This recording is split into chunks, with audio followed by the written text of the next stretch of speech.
That's what they call the clickbait. Sometimes it's what you don't say.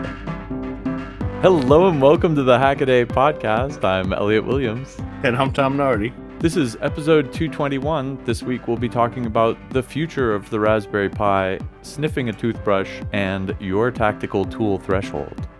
This week in Hackaday news, we've got a reminder that next Tuesday, the 6th, is the end of the op-amp challenge. So if you've got an op-amp project, this is your final weekend. But much more to the point, this is the beginning of the Green Hacks round of the Hackaday Prize. So if you've got any sort of ecologically planet-friendly, green hacks, get them in. This round just started on Tuesday. It runs until the 4th of July. So you've got a while to get it in, but this is the Hackaday Prize. So you want this project to count. So get moving on that. Head on over to Hackaday.io, start up a new project, and enter it into the Hackaday Prize. If you hear fireworks, you've waited too long. That's right. The indicator. If you're wondering what that noise is outside, you may have messed up. Now, this is going to be really cool. I think we usually do some kind of a green challenge, right? I think it's important. Hack something together. Something that's going to help the earth is not a bad way to spend your time. So I'm definitely interested to see what people come up with for this challenge. I mean, all the challenges have been amazing so far. Yeah, I said this in my write-up introducing the green hacks round, but this is the 10th Hackaday Prize, and so we're kind of like cherry picking our favorite topics from the last few years. And actually last year, I guess we did all green hacks, and that was interesting because running the whole contest around that one theme meant that we could do special focus on energy savings or production, special focus on recycling, special focus on keeping stuff out of the landfill by fixing up old gear and repurposing it, et cetera, et cetera. So that was kind of cool to be able to, spotlight all of these kind of individual ways. But this year, it's only one of 5 challenge rounds. So we're going to lump all of the green hacks into one. So go nuts.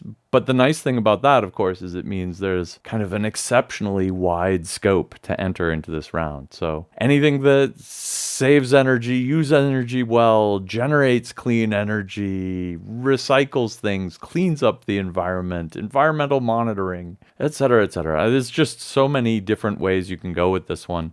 And I think of all the challenges, this probably has the largest scale too, right? I mean, like you said, power generation is fair play, so that brings in wind generators and physically massive things. I mean, one of the winners last year was the kite turbine thing that was like, step one, go out on a mountain and erect this this machine that is going to spin in the updraft. So it's cool just to see like the physical scale of some of these things. We tend to have little handheld desktop gadgets on Hackaday, as sort of our normal day-to-day. So it is interesting to see these, almost municipal scale projects coming through. If you've got a green hack, head on over to Hackaday.io and get yourself a page and get started documenting it.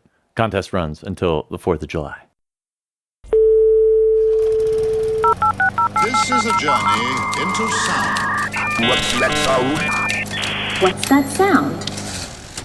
All right, well, that brings us to What's That Sound? This week's a super tough one, Tom. I'm sorry. Oh, no. Apologizing already. Every time. Did you already play it last week, or is it? Nope.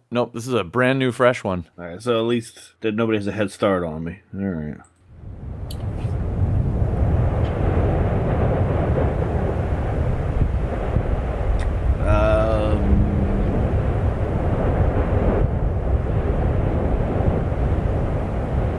I mean, it sounds like Arctic wind or something. Oh, that's not bad. Like, one of those Arctic research stations when they put the microphone outside. But that's too easy, right? Can't be. Is it of Earth? It is of Earth, and it's in a very cold place. Mm-hmm. But not the wind. But not the wind. But not the wind. Not the wind. Very cool. This is like a riddle. If it's going to be a riddle, it's in a very cold place, but it's very hot. It's a very cold place, but it's a very hot thing. Oh, well, I don't like that anymore. But all right, what is it? What is it? Okay, fair enough. It's Really?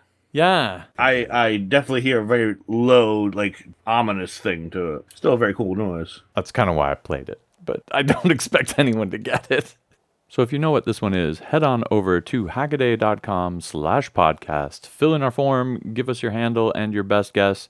And next week, actually 2 weeks from now, because I'm going on vacation next week, 2 weeks from now, we will draw from the correct answers and see who gets a Hackaday podcast t-shirt. My first hack this week, what's next for the SBC that has everything, is a video by Christopher Barnett from the Explaining Computers YouTube channel. And he's asking kind of the big think question, what is the future of these single board computers? And I guess in particular, he's kind of focusing on the Raspberry Pi going to be. He sees a couple of trends kind of all colliding to make things tough for the Raspberry Pi single board Linux computer in the future. For one, the operating systems have been getting more like graphically fancy and more demanding, and this puts more pressure on your RAM. And so the newer and better Raspberry Pi computers have more and more RAM, and that drives the price up. At the same time, the kind of broader mini computer market is getting cheaper. And so you can get little, 3 times, 4 times the size of a Raspberry Pi, little desktop computer boxes that are getting down into the $100 range and are kind of full-fledged desktop machines. And so his point here, and I think it's pretty good, is that the Raspberry Pi might be getting kind of squeezed in the middle here. He does identify like different users. If you're really sensitive for space, for instance, you're still going to get a Raspberry Pi because it's the only thing that's going to fit in your project. So there's a bunch of, kind of maker cases where you really want to build it into something and really only the Raspberry Pi is going to do for you. But if you're one of those people who just puts a Raspberry Pi in a box because you want to play retro video games or something like that, maybe the mini PC route will become more appealing. And it's kind of interesting because I remember when the RP4s came out, which was now 3.5, 4 years ago, we were saying, wow, this thing is finally fast enough that you could totally use this as a desktop computer. Who was it? I think Jonathan Bennett did a test drive using the Raspberry Pi 4 as his only computer for a week and getting real work done and everything. They do make totally reasonable little computers, but I guess Christopher's argument here is that use of them is going to get kind of maybe eaten away at as the price of mini PCs gets cheaper and cheaper. Well, the funny thing to me is I'm not sure that's a problem from the perspective of what the Raspberry Pi was originally meant to do, right? I mean, the idea was always to be an affordable computer for education. Right. And if it managed to force the PC makers to produce smaller and cheaper computers to compete, it could be that this was the best end game from their perspective. We kind of, I think people forget, like the maker community kind of just co-opted the Raspberry Pi. It was never really intended for us. It was supposed to be hooking up to a TV. That's why I had the analog out, right? Like you assume you didn't even have a monitor. Like you would hook up to a TV, find a keyboard somewhere, and you could learn programming for the first time. It was trying to be like the old school 80s computers. Right. And it was so cheap you could send it to overseas or you could go wherever and you could set up a computer lab where they had nothing before. And it just so happens that we were like, ooh, look, a cheap little Linux computer. And we started buying them in large numbers and putting them in our projects. But we were never really the target audience. So, from that perspective, if you're looking at it from the educational perspective, this may be the best case scenario that the availability of the Pi has brought down quote unquote real computers to the point where maybe the Pi is not as necessary as it used to be, which is kind of an interesting end game. Maybe not great for us, but for like them, I'm talking about like the Raspberry Pi Foundation and their educational goals. This could actually be like best case scenario. No, I remember when the Raspberry Pi 400, the one with the keyboard in it, came out, and it had 4 gigs of memory and pretty damn fast and cost $100. I was like, wow, that's it. Like that was the original Raspberry Pi educational everyman computer dream that Right. you were just talking about, and they just hammered it. You didn't even need to scrounge up a USB keyboard anymore, and the thing was Yeah, small absolutely. and sexy, and yeah, you needed to get a mouse for it and a monitor, but But that's yeah, it, right? HDMI TV off the side of the road could be your monitor. Exactly. In terms of the Raspberry Pi Foundation's dream, I think that was it. I think that was Yeah. they won and they can go on home.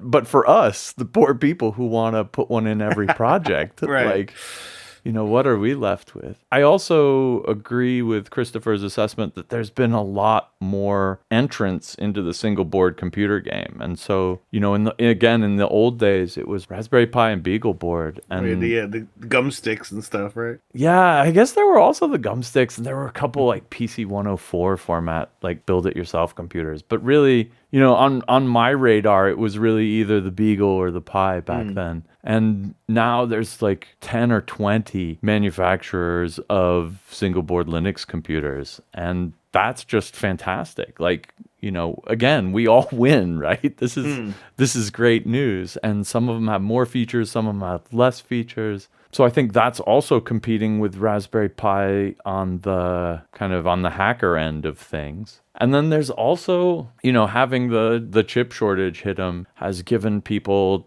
2 or 3 years to reflect on what they can do when they can't get their hands on a Raspberry Pi and they need one. And it's kind of led, parts of the hacker community into buying used gear off eBay and trying to repurpose it, or, picking up these mini PCs from larger manufacturers who somehow managed to get all their parts in. At the same point in time, of course, they just came out with this Raspberry Pi Pico, their own microprocessor, which is just, taking the world by storm, I think. I mean, the timing on that was just so right. It's unbelievable. The best, most interesting microprocessor in a time of microprocessor shortage. Could that have been more perfect for them? Well, it's interesting too because I almost see it's kind of like a fork in the road where if you had a Raspberry Pi that was just sitting in a box and it was relaying temperature data to a server, it probably didn't need to be a Raspberry Pi. You know what I mean? I think there are a lot of ridiculously overutilized Raspberry Pis sitting out in 3D printed cases that are doing nothing. They're running one task on a cron job.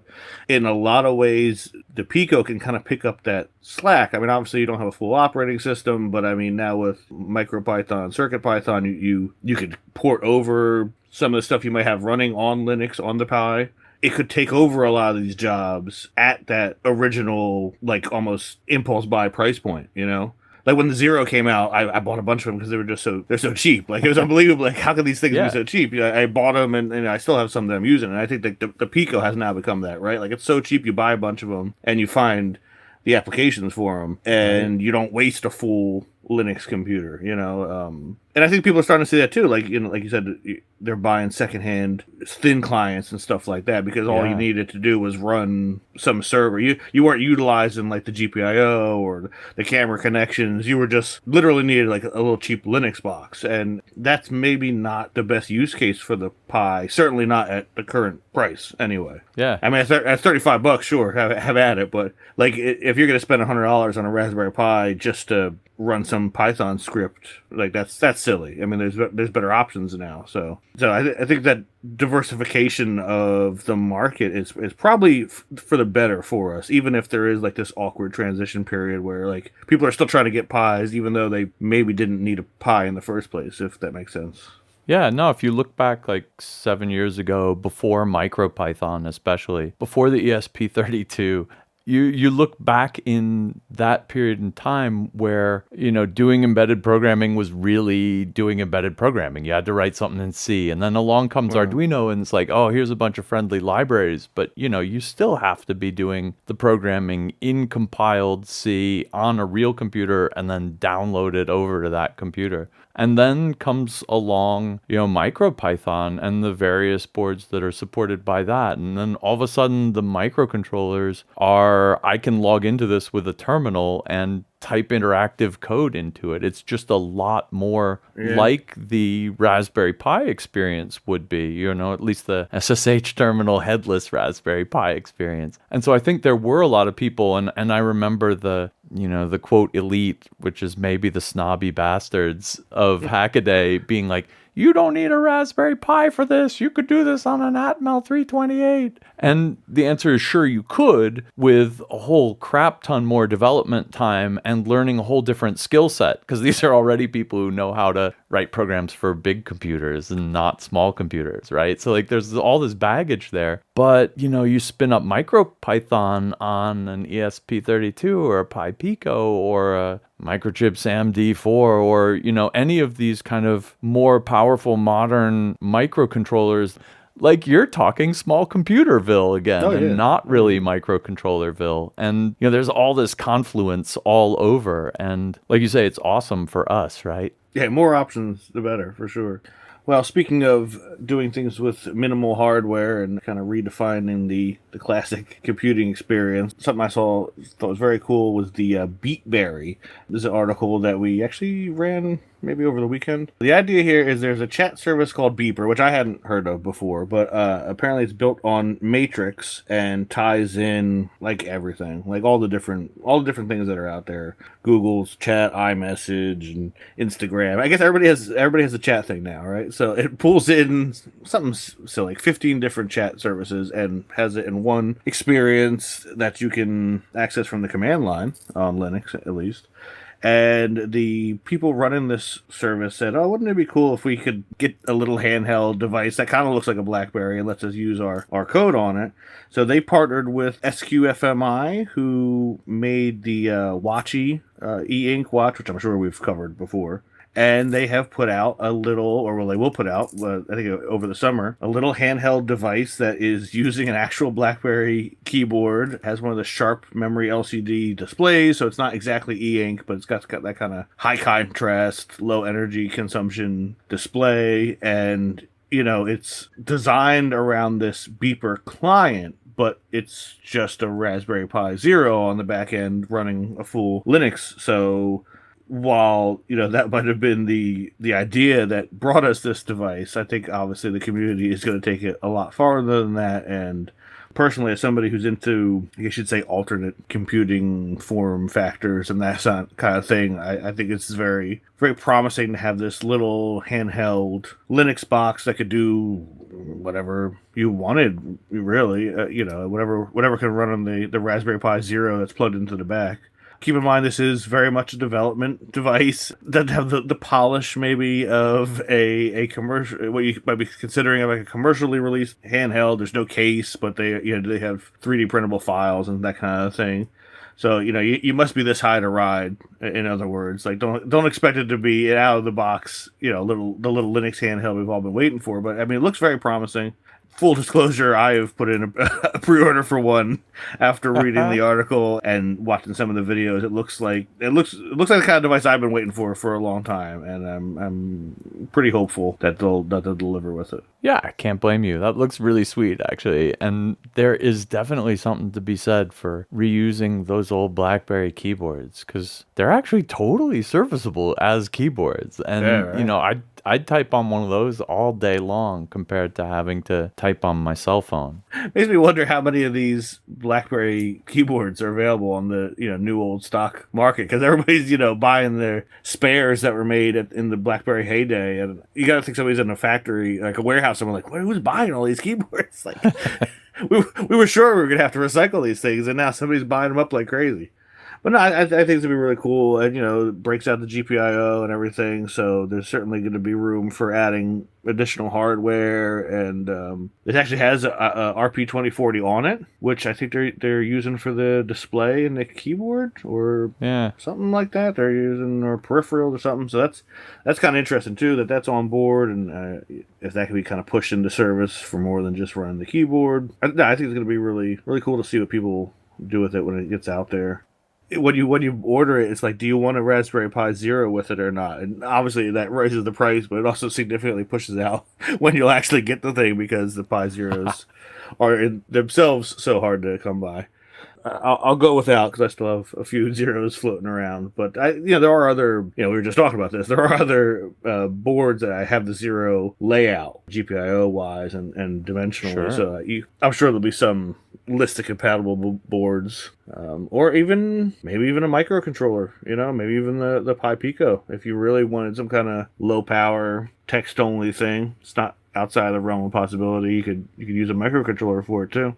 Next up from me, pretty small robot is capable nonetheless. This is a micro, I don't know what, an ant-size little robot by Shane. It's so cute. It's a desktop treaded, almost entirely 3D printed robot that is it's cube shaped. And any one of the dimensions is probably 50% bigger than a quarter and or a euro coin, depending on where you are. It is small. And I just really like this because of the way that Shane managed to pack everything in there. It's based on a little 3D printed chassis, and everything is clips. Like the motors are held in by clips, the board is held on the top by a clip. Just everything that doesn't press fit like the wheels do on the motors is clipping into this 3D printed frame. And so it's just a really sweet little design. The board he's designed for it is an ESP32 and a couple motor drivers to run the motors, and it's got a LiPo battery charging circuit on it. That's nice. In the most recent version of this, he has it remote controlled by using MQTT, which I think is a little bit of a bizarre choice for robot interaction control. But on the other hand, it's got an ESP32, so it's hooked up to his house's Wi-Fi. What's the next easiest thing to do to push it around? And the answer is, if you've already got an MQTT server set up for your home automation system, boom, you just have this little robot listen to a robot control channel, and you can run it from any other device in your house. And I just thought that was pretty sweet too. I'm looking forward to seeing what's next. It looks like it's going to be either a camera with video, so like an FPV camera, or some sensors so that it can do maze solving stuff, and we'll see which direction he goes with it. Very clever design.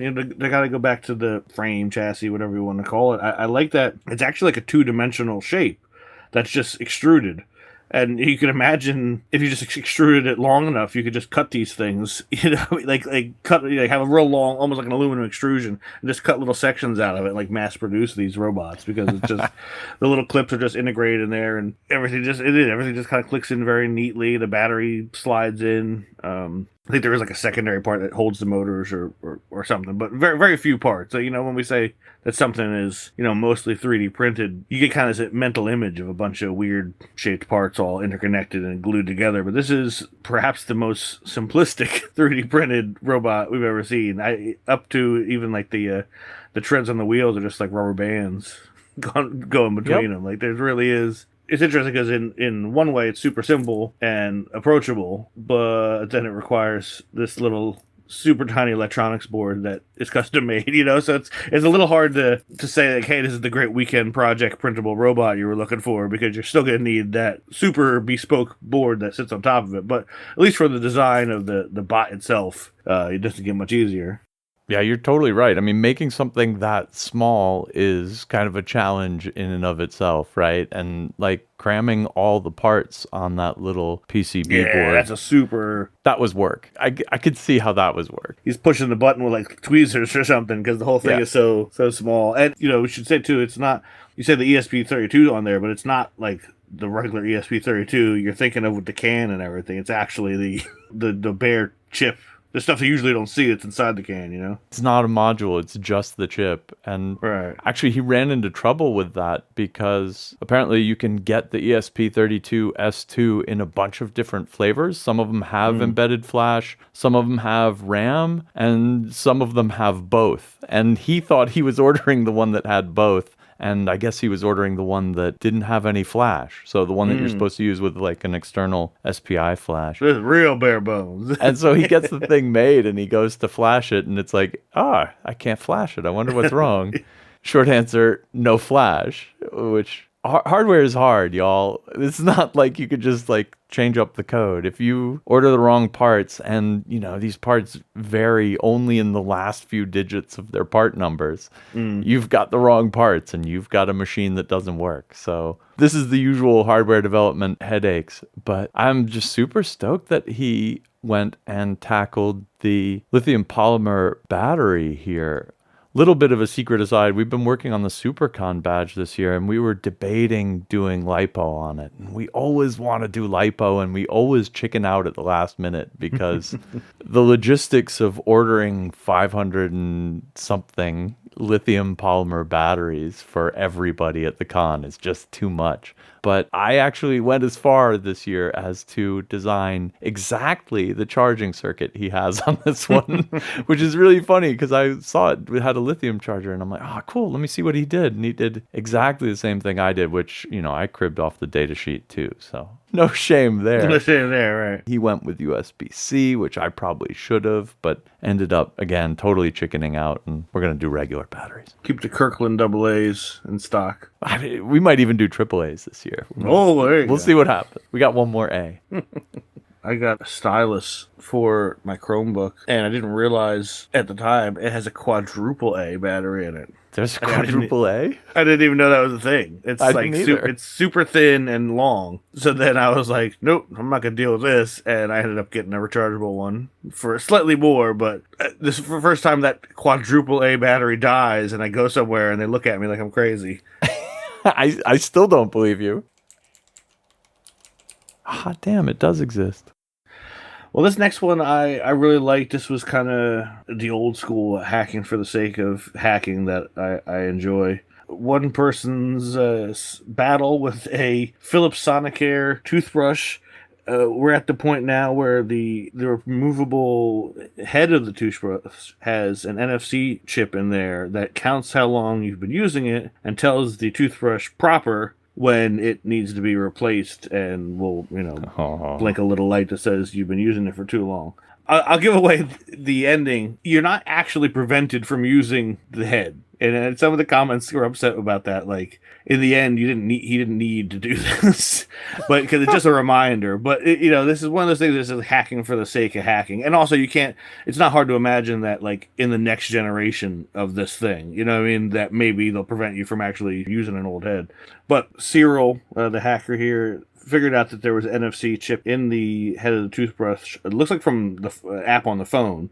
Was able to read it and got some of the data, and from there was even able to kind of figure out what byte had the timer in it. And it's interesting, the timer's only 2 bytes, and so it like rolls over 18 hours because it's a toothbrush. Like how long did they how long did they think you're really going to be using it for, right? Like, it's not that serious. It shows you what the time used is. There's also, I thought it was kind of interesting, it breaks down what all the fields are. There's a field for like the color of the toothbrush. Like, it actually you can actually scan and see if it's a white or a black toothbrush. Like, who knows? Like, what was that? Like, why did they think that was important enough? But I guess once you have the NFC chip and you have these fields, you're like, whatever. We'll put the color in there too. But the phone could only get them so far, so it broke out the Hack RF one, which I didn't actually know you could use with NFC stuff. I kind of learned that in this one.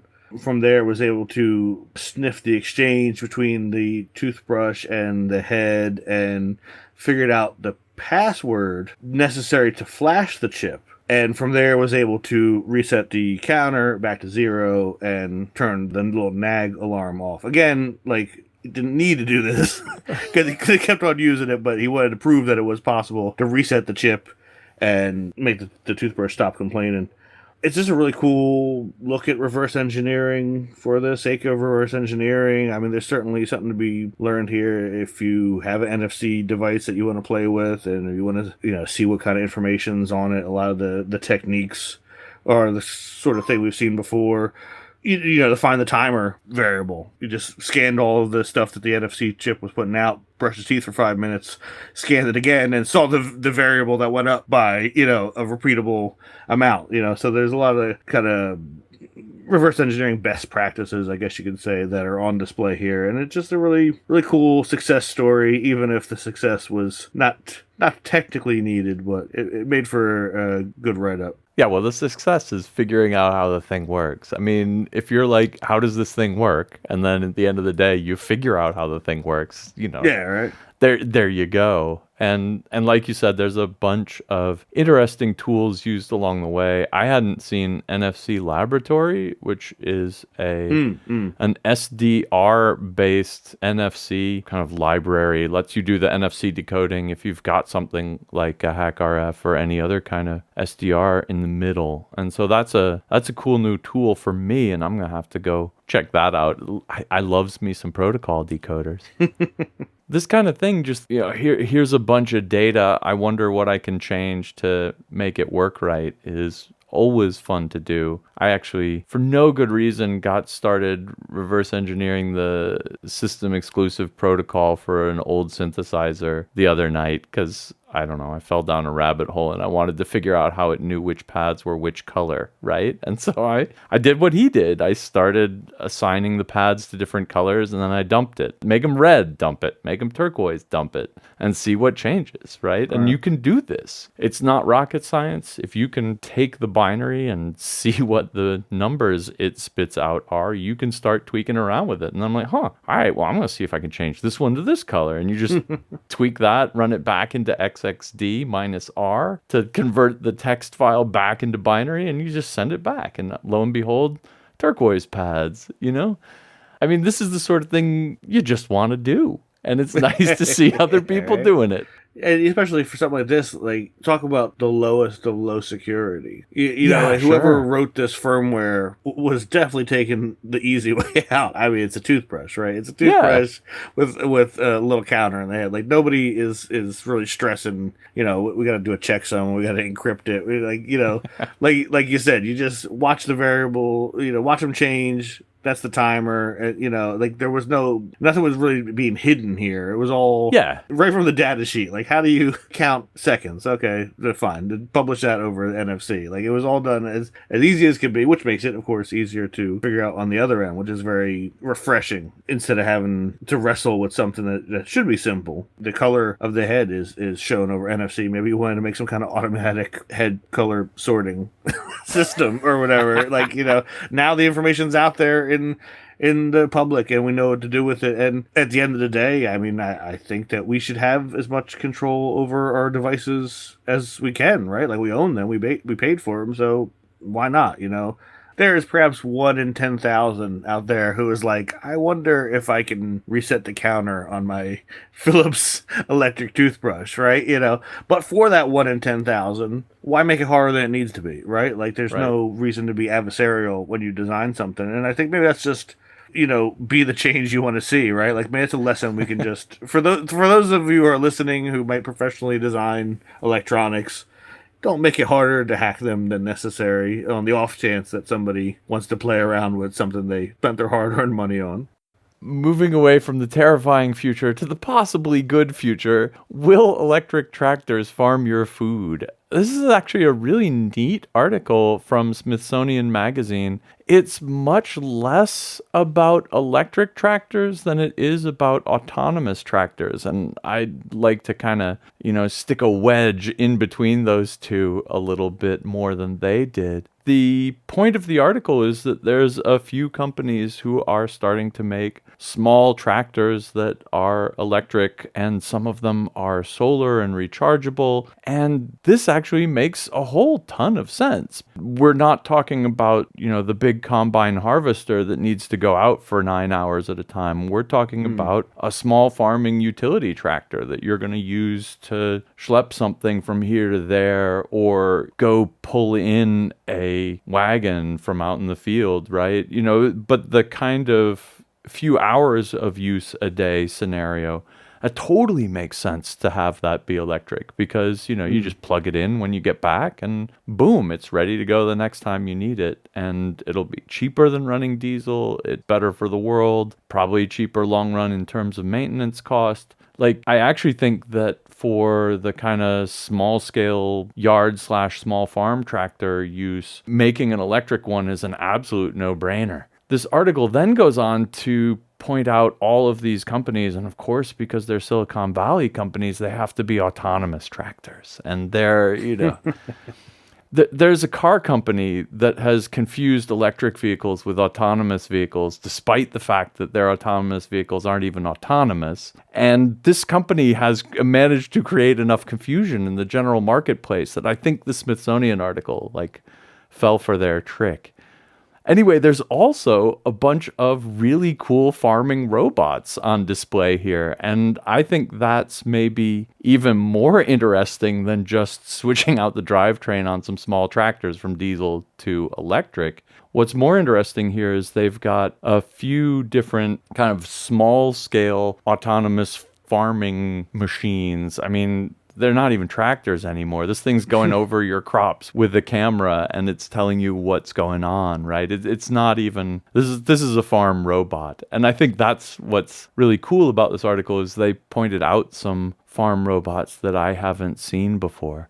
I was at the Home Depot recently, and they have now electric riding mowers, which for some reason amazed me. Yeah, but it's totally the obvious end game, right? I don't know why I was so surprised to see them. Right. Because why not? I mean, if people are driving electric cars on the road, why not mow the lawn? Well, I mean, they're already mowing the lawn with electric mowers, and now you just sit on it. It's been kind of interesting seeing how that lawn equipment for the consumer has changed. I mean, if you go into like the big box store now, Home Depot or whatever, most of the stuff's electric, whereas a few years ago everything would have been gas. Even the string trimmers and like all the little stuff now is using the same like tool batteries, and so it's happening whether or not we realize it. Now, of course, I should say that I noticed the electric riding mower was like twice as much money as the gas one, so there's still that, and you do wonder, tank of gas on versus a battery, which one gets you longer. I wouldn't put bets on the battery right now, but it's coming, right? Like, these are the first steps. Like, these, they're going to get better, they're going to get cheaper. And even Jenny says in this write-up, this is, like you were saying too, like, this is not everything on the farm is going to be electric overnight.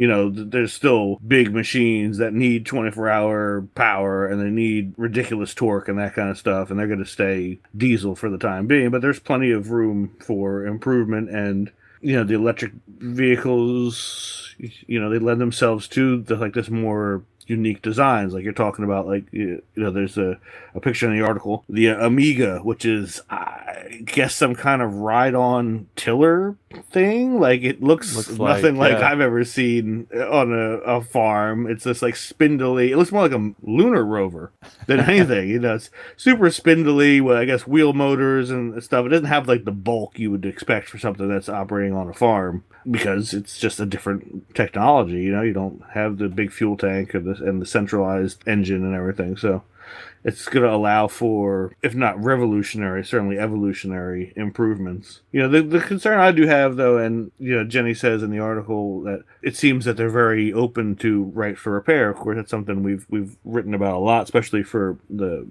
farmers. And I'm sure they are now, because they're trying to get a foot in the door, right? Like, you'll never get anywhere if you show up to the party doing what the big guy's doing, right? Like, you want to market yourself as, oh yeah, of course we want you to be able to work on your own stuff, and we're super friendly for that, until they get a market share. Then all of a sudden, did you upgrade your subscription on your Amiga to till your field today? And so I do worry about what the future is, because obviously the more electronic it is, the easier it is for them to get their tentacles into it. And the reason the right to repair is so important, especially for the farmers, is that like any local grease monkey could come over and repair your diesel engine, right? Unless there's some computer in there that says no, you can't, right? And when it becomes a fully electric drive line, then that the shade tree mechanic is done, because he doesn't have the software or he didn't have the tools. And we already see that on the electric cars. Trying to get third-party work done on your Tesla is a no-go. And I think we covered that was the one Mercedes, like, you can't even open the hood. Like, right? It just tells you, like, there's nothing in here for you. Like, forget about it. Just don't even try. That's a red herring, because there's Mercedes gas burners that you also can't open the hood. Well, I suppose. And what tractors are the most locked down right now? Like, all those John Deeres are diesel tractors.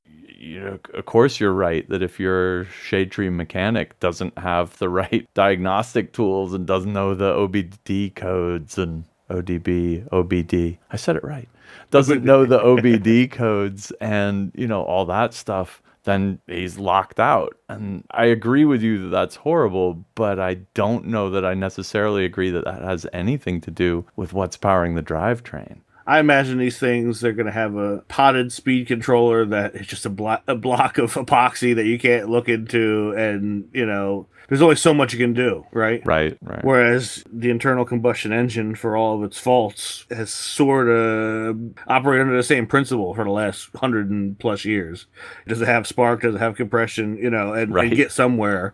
Whereas this electric motor with a literal black box speed controller, if it don't want to go, it don't go. There's only so much you could do. But then you know which part to replace.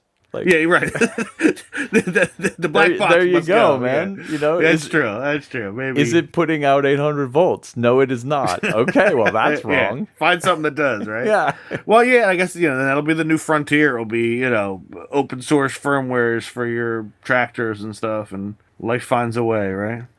No, I totally agree with you that it's a certain kind of evil to prevent people from repairing their vehicles, tractors, whatever.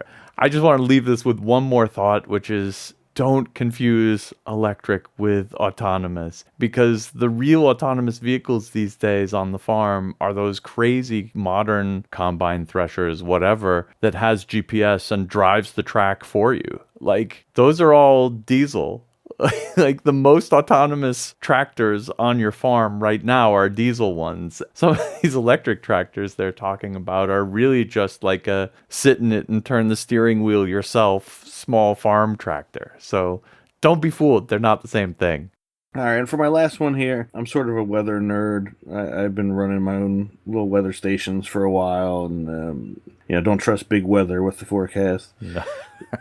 So I know that these things can get pretty expensive if you're looking for turnkey modules for stuff like wind and rain. So this DIY rain gauge from Sebastian really caught my eye.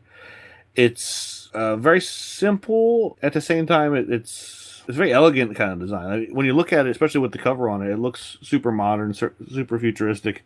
On the inside, it's more like one of them deer scares with the little cup that knocks over. But this is that's a tipping bucket. It is kind of like an old school rain gauge, and the idea is the water falls in there, makes the bucket heavy, tips over. That tipping makes the rain fill the other side, which tips it back the other way, and it goes back and forth. And all the while, there's a little magnet attached to the bucket, and that's getting swung back and forth in front of, in this case, a custom PCB with an ESP32 and a Hall effect sensor. And of course, the bucket's a known size, so you can do the math and figure out how much rain flow there is. It's very straightforward. It's all 3D printed parts. There is, the custom PCB, but that appears to be all open, so you can get it made yourself. For the cost of some plastic from your printer and, overseas fabbed PCB, you have a very nice internet-connected rain gauge, which would cost you far more on the, on the commercial market. The only question there might be, and this is kind of touched on in the article, is how well the printed material will last outside. But of course, we've covered that before. I wouldn't make it out of PLA, but they've done, tests, and the stronger plastics are more than up for the challenge. So you just make sure you're using the right plastic, and I think I'll have to link into that. I think we covered that. You can coat them too. Like if you paint the plastic or something, it'll last even longer. So, I think that's kind of not a super concern in most environments using the printed parts. It's a really cool design. I'm actually quite tempted to make one myself because rain is one of the things I don't have anything right now for. I have wind and temperature and humidity and all that kind of stuff, but I actually don't have anything in my own setup for measuring rainfall, and this might be what finally brings that missing variable into my personal weather setup. Never trust big weather, man. Yeah, right. No, I love these kind of old school weather measuring apparatuses, and you can learn a lot from all of them like the ones that measure ambient temperature and then have these whatever they are, Simpson baffles on them and Yeah, stuff. yeah, Like yeah. it's harder than you think to do this kind of measuring accurately and repeatedly. And if the sun's shining on it, you don't want it to read high. And if it's super humid, you don't want it to read low, and et cetera, et cetera. This is another one of those. Like, how would you measure the depth of water in a cup accurately? Like, if you want to measure how much rain there was, you just look at it and you're like, 15 milliliters, no problem. But like you want something to accurately measure this liquid level, that's actually a little trickier. And it turns out that the accurate way to do it is with one of these like tipping bucket designs. So it, fills up the bucket and empties. And every time it does this, it knows how much water was in the bucket. And, you just count them up and you're done. So it's a sweet old solution, but it's actually kind of also the solution. I mean, there are 2 or 3 ways to make rain gauges, but this is like one of the absolute classics. There is like provisions for calibrating it. There's little set screws that in the CAD file, both sides of the bucket are identical, but once you print it on a home 3D printer, who knows if they're going to be equal weight and the density and everything. So there's provision in there to, once you get the thing actually in the real world, you pour, I think it says 8 milliliters of water in there, and you adjust the screw until it just tips, and then you do it on the other side, and so actually a lot of thought has been put into it. I mean, it's a very nice design. There's a really cool animation on the original page. But like you said, I mean, you could do, there's like turbine style ones and that kind of thing, but they'd be a lot harder, I think, to pull off at home. Some of the best ideas come from these like constrained situations. So like, I got a 3D printer, I got an ESP32. What's the most realistic and accurate way I can measure rain with those tools, And this is a very impressive end result.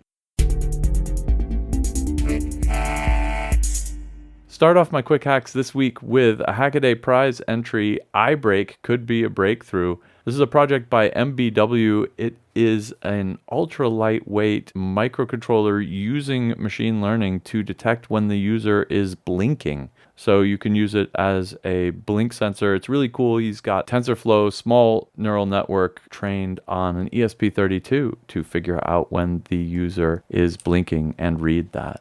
Next up, SuperCon video from 2022. Jorvan Moss gives his robots a soul, and I just loved Ajay's talk here. It was way too short, but it was a great look into how he approaches making his lifelike companion robots. He is trained as an artist, but then loves building robots. And so you could see that through his talk. And if you're a person who comes from the technical side, I think it's totally worth your while to spend a little bit of time thinking about art and shapes and color and feelings, because Jay gets a ton of mileage out of it. Next up, Google Nest Hub Teardown. TXYZ opens one of these up, and spoiler alert, it's mostly a heat gun and undoing that horrible glue inside. On the other hand, deep inside is one of these Project Soli gigahertz microwave radar chips, and he gets to start playing with it here. It's just the tantalizing first details on the logic analyzer here, but I think that makes an old Google second generation Nest Hub an interesting source for parts if you're looking to play around with one of these. All right, my first quick hack is the CCTV cameras that recorded the Chernobyl disaster and aftermath. I've always been pretty interested, as I imagine some of the readers and / listeners are, and been interested in Chernobyl and all the work that went into, sarcophagus and that kind of stuff. And one of the things that were always impressive was the robots that they used to clean up some of the higher radiation areas and just get eyes on the ground, because you couldn't send people in there. And it never occurred to me, I suppose, that even the cameras themselves would have had to have been, radiation hardened. And in this video from Chernobyl family, they take a look at some of those cameras and open them up, and apparently it's super rare. You watch the video and it said like this has been years in the making, even getting these things to take them apart and open them and look at like the control panel that they would have used. And it's a really fascinating look. And they're gorgeous. I think that was coming the biggest surprise when you open up these heavyweight enclosures. They're just absolutely gorgeous, hand done assembly, wire wrapped kind of stuff that you don't see anymore. So just really excellent video for whether you're into the Chernobyl disaster and that kind of stuff, or just like old hardware. You're going to be interested in this one. Next up, Electronic Connect 4 console doesn't use LCD. And this one comes from Mirko, who sends quite a lot of projects in, actually. You might recognize the very distinct kind of enclosure design that he uses in color scheme. The thing I liked about this one is when you look at the pictures, it's a Connect 4 game, kind of looks almost more like Tetris, at first glance.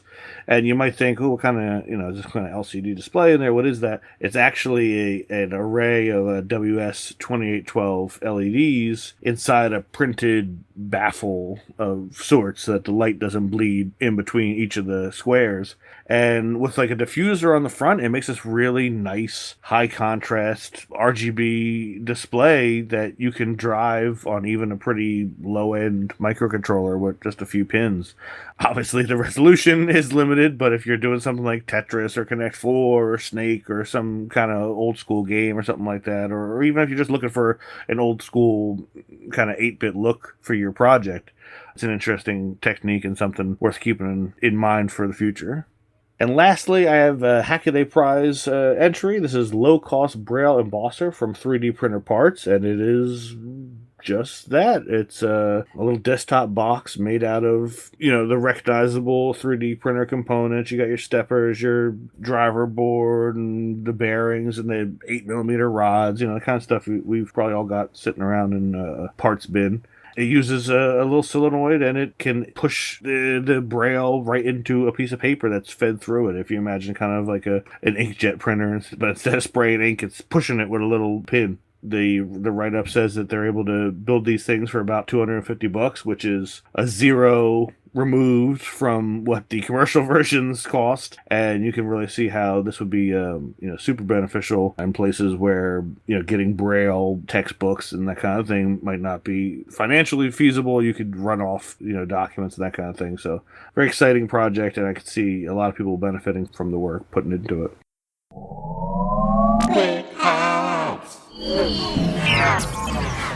All right, that brings us to our Can't Miss articles. These are long-form pieces written by our fantastic Hackaday writing staff.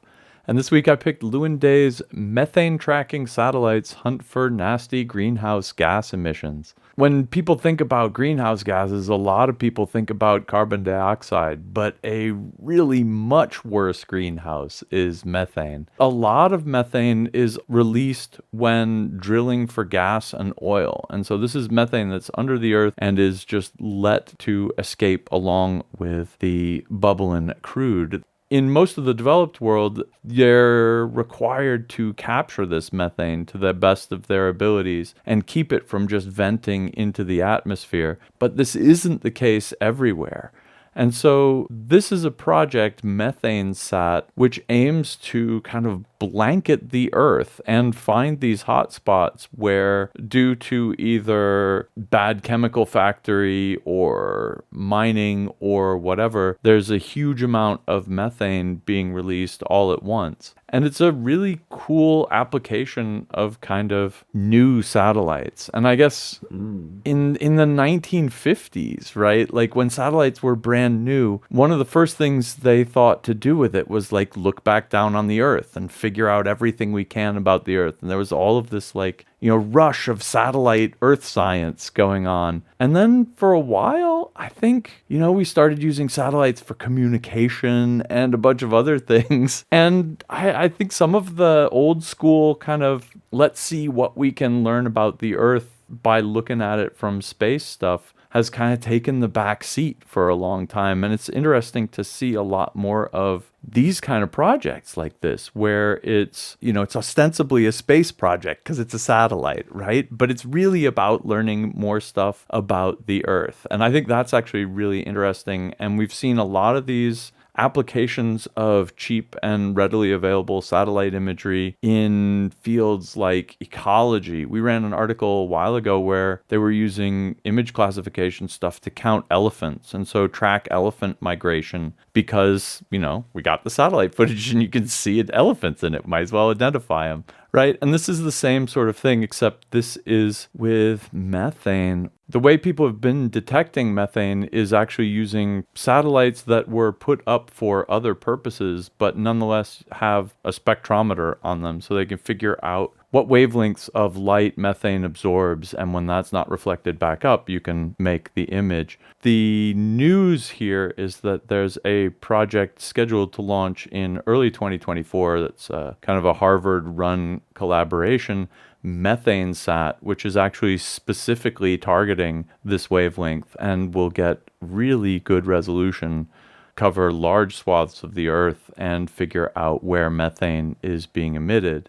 And the really cool thing here, of course, is that if you know where the methane's coming from, you can then contact the people who are doing it, or in case it's intentional, you can sanction them and other things like this. So it's also a way of kind of monitoring whether countries, companies are keeping up with their duties to keep their methane in check. And so it's a super important, both as a kind of figuring out how much methane off-gassing is contributing to the greenhouse effect, but it's also a means of enforcing it if it turns out that you're drilling for oil and just letting it gas off to the atmosphere.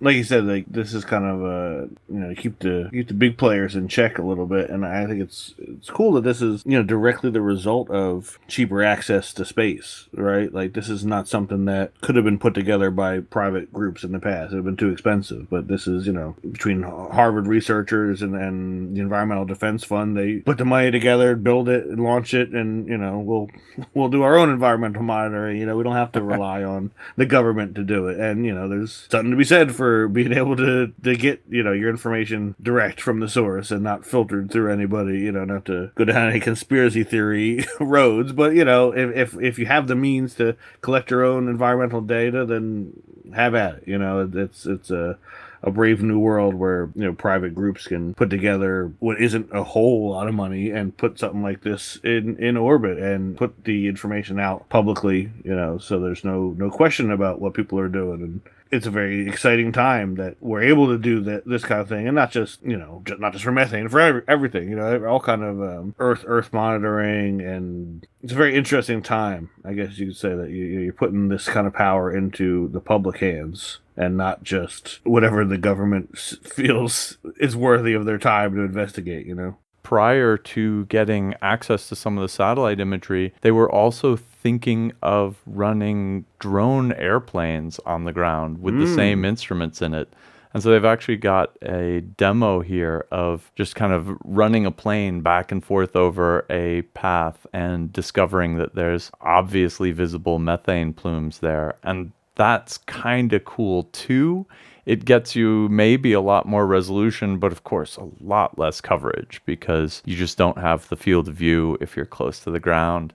Well, my pick is from Dan Maloney. This one's Ask Hackaday, what's your tactical tool threshold? And I think this is probably something we've all had to deal with. It's very easy to start building a collection of tools when you start working on these kind of hobbies, and starts with just a little soldering iron, and now you wonder, do I need a second oscilloscope? They're getting so cheap now. It doesn't matter really whether you're working on electronics or cars or just around the house. What's the cutoff? How many tools and of what type do you need? And there's a school of thought that you could just rent them, but like Dan points out, they've become so cheap now that it's almost silly to rent tools when you can just have it and be available, and you could loan it out to the next person who needs it, and not be beholden to whatever your rental period is. But then the danger there, of course, is you get overburdened, and then you get so many tools that they're just sitting around collecting dust. So, there's an interesting kind of think piece here. Like, what is that tipping point, and does it even exist? I mean, maybe it's so dynamic. It depends on what each person does. There's no perfect number of tools.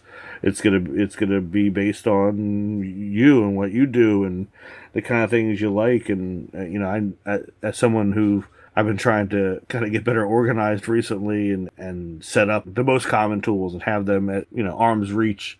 It is tough to figure out which ones am I going to use every day and which ones am I only going to use every week and which ones do I maybe not remember why I bought in the first place. It's a lot of fun to just read everybody's different strategies and see if maybe there's some tips you could pick up, or maybe you're already ahead of the game. Maybe you live a tool-free life and you just have your one Leatherman that you use for everything. I don't think Dan's advocating for the tool-free life. I think Dan far is from it. the other side of the spectrum. Yeah, I do kind of weigh in my mind the price of getting the work done versus the price of getting the right tool and doing it myself. And I do, like Dan does, kind of use that as an excuse to sometimes buy the right tool. And yeah, I'm willing to admit I'll do that. I mean, it's important. I mean, to suffer through using the wrong tool for the job. Yeah. I remembered I was helping my father with something not that long ago, and he was trying to put a bathroom vent in, and he just had this old and had seen far too many days hole saw, and he's just trying to push it. And I was like, Dad, let's just buy a new hole saw. Like, this thing doesn't owe you anything. Like, you've clearly used it a lot. It's, it's about as sharp as a butter knife. It's time to get a new one, and I shot over to the store, I got one, and it was so much faster, and the work went so much smoother. You got to have the right tools for the job, and sometimes that means spending some money. Like Dan does point out, Harbor Freight has kind of changed the game for a lot of people, especially if you have one local to you. It is ridiculous how cheap that stuff is.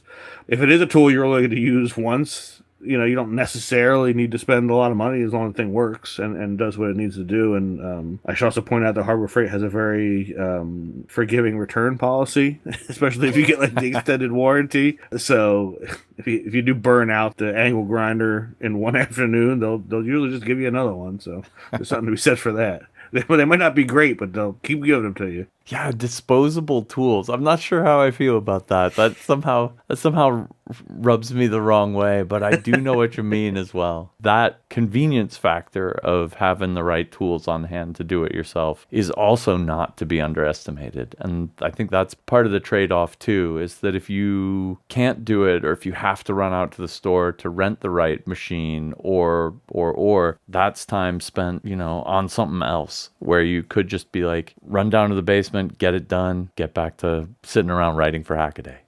And that wraps it up for this week's Hackaday podcast. Thanks very much for listening. If you'd like to follow the links or drop a comment, head on over to hackaday.com/podcast. And if you see anything cool or do anything cool, shoot us an email, tips@hackaday.com. And until next week, keep on hacking.